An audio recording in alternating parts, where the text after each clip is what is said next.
Welcome from the Hunter Hotel Investment Conference. I'm Trevor Simpson with CoStar News Hotels, and I'm here with Pete Dunne of EDSA. Pete, how are you doing today? Doing good. How about you? I'm doing well. Good to be here, right? Good, yeah. Yeah. So I want to start with EDSA recently released its 2026 Outlook, and in the Outlook it begins with this sentence: 2026 marks a shift from reaction to intention. What's the difference between those two, and how does that set the stage for 2026? Yeah, I think there's a lot of different ways that you can look at it. And it goes all the way through the company from the bottom to the top. I think as a designer, being more intentional with your designs, you want to put a lot more thought into it before you get in. Do your homework, the inventory, the analysis, understand what you want to come out of the design before you really put pen to paper. I think in management positions, it's being intentional about getting the right people in the right places, and being smart about that up front. Yeah. And then getting into writing the proposals, setting the stage for these projects, being smart about fees that are going into it, and being smart about how you're allocating or distributing those fees between the phases of design. Yeah. And then obviously from the business development point of view, it's being intentional in which markets we think are going to be successful, being intentional about where globally we want to be working and where we want to balance ourselves across the map and be able to accommodate the rise and falls of the markets. Yeah. So you talked about being intentional with the markets you choose. What are some of the markets that are looking enticing, or what kind of markets are you guys looking for? Well, I think geographically speaking, we've had a lot of success recently in the Middle East. Yeah. Saudi Arabia, there's been a lot of work that's been happening there with the NEOM projects, a lot of stuff on the Red Sea. I think what we're trying to do is still balance what's happening in the Middle East and not be fully tied to Saudi. Sure. So there's a lot of work right now, kind of a resurgence in the UAE. There's a lot of big names that are coming in there. And there's actually, it's all of the Emirates seem to be growing together. There's a lot of work in Abu Dhabi we're seeing, a lot of work in Dubai, and then Ras Al Khaimah up north is a little bit, probably not as well known, but there's a tremendous amount of development that's happening there, and I think in the next 5 to 10 years, it's going to be a household name and a global destination for people to visit. Yeah, gotcha. So in the hospitality segment, the luxury segment is booming, but high construction costs are kind of stunting new development.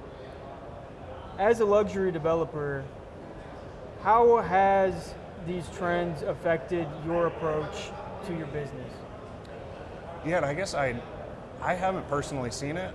Sure. I think that it's been, at least on a lot of the projects that we're working on, or I personally have been working on, it hasn't really stunted. And I think it's because a lot of those clients have the money to be able to, I guess, roll with the punches or take the hits from the construction costs. Yeah. So yeah, I don't know that I've seen it so much. There is, I think to your point though, there is kind of a little bit of a gap that's forming now where the higher end hospitality is really starting to take off, and you're seeing more people, the higher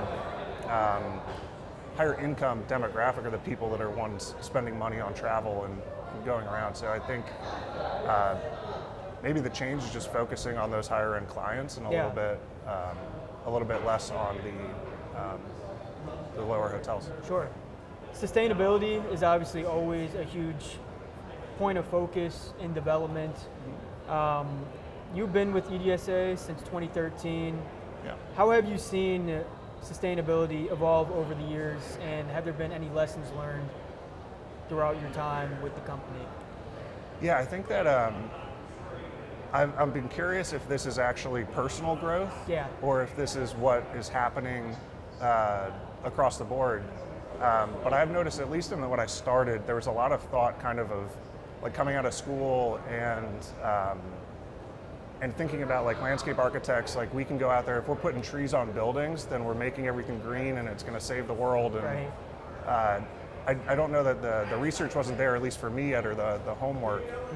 And I think what I've found, at least over these last 10, 12 years, is that it's more the simple things or the less exciting things are the more effective at reducing a carbon footprint on a project. So something as simple as being specific in your hardscape plans and make sure you're minimizing the 6-inch concrete for vehicular surfaces versus a 4-inch. Like just reduce concrete when you're using it. Recycle some of the your lime rock base from some of the concrete that was on site before. It's those kind of non-pretty, non-like marketing things that tend to move the needle a little bit more. I think from a landscape perspective, it's simple, right? It's use the local material, use things that aren't going to need as much irrigation, reduce the water demand. And I think what's good to see is that a lot of municipalities are starting to enforce that and put it into policy. And it's actually been enjoyable to watch, at least in Fort Lauderdale, even in the course of like 6-8 years. Like you're starting to see that come up in writing, and when it's enforced by policy, people have to do it, and then you see a true change that comes through. I did a story on how climate change has been affecting landscape and architecture in terms of where to place a building, in terms of like where the sun hits and stuff like that. Has that been an increased focus over the past few years, or is that just always something that you're going to be thinking about? I think it's something that you would always think about. I think in some places you think about it a lot more. Sure. Like, I mean, I'll go back to like UAE and Saudi Arabia, like where the heat just gets crazy. Right. You do really have to do those studies beforehand and make sure that the reflection of the light off the building, where that's going to hit at a certain time of day. I mean, there's examples in Las Vegas where lights reflected off a building and set fire to things on pool decks before. So knowing beforehand, and the technology's gotten to a point where you can see that in the study before you even break ground. So I think there's, like, from a climate aspect, understanding where your winds are coming from, align your vegetation and things like that to make sure that you're capitalizing on that. But I don't know that it's too new. I think it's something that we've always thought about, and it's always been important to the design. So to close, I just wanted to ask if there are any general architecture trends to follow in 2026 or just in the years ahead.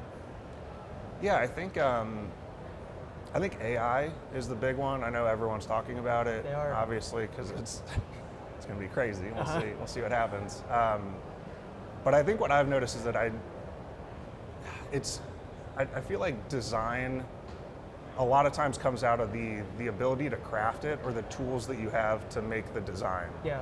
So you go back 100 years, 150 years, like you have someone that's actually doing the craft, right? Casting the iron for a railing, like doing the mosaic pattern on the ground. Like it's the designer's almost integrated into the craft. And I think in the last half century, with the introduction of computers, some of the limitations of those tools are what you get from the design. So you see a lot of architecture where it's a lot of linear lines, right? Like the contemporary style, the modern style. And I think it's based on those constraints, or maybe what's easy or faster for people to do sometimes. And now I think what's interesting is you're starting to see AI maybe bring those together, where the craft and the detail can happen so quickly at the beginning of a project. And then the fabrication of it or the manufacturing of it also can happen relatively quickly, that it takes a lot of the cost out. And I think what you're going to start to see, maybe, I don't know, but that there's going to be this resurgence of detail in architecture and design, and bring a lot more character to places where I think there probably hasn't been. And that sounds like a pretty good thing to me. More detail. I hope so. Right? I like it. I mean, Cool. Well, all right. Pete, thank you so much for taking the time to speak with me at Hunter. Yeah, absolutely. Great meeting you.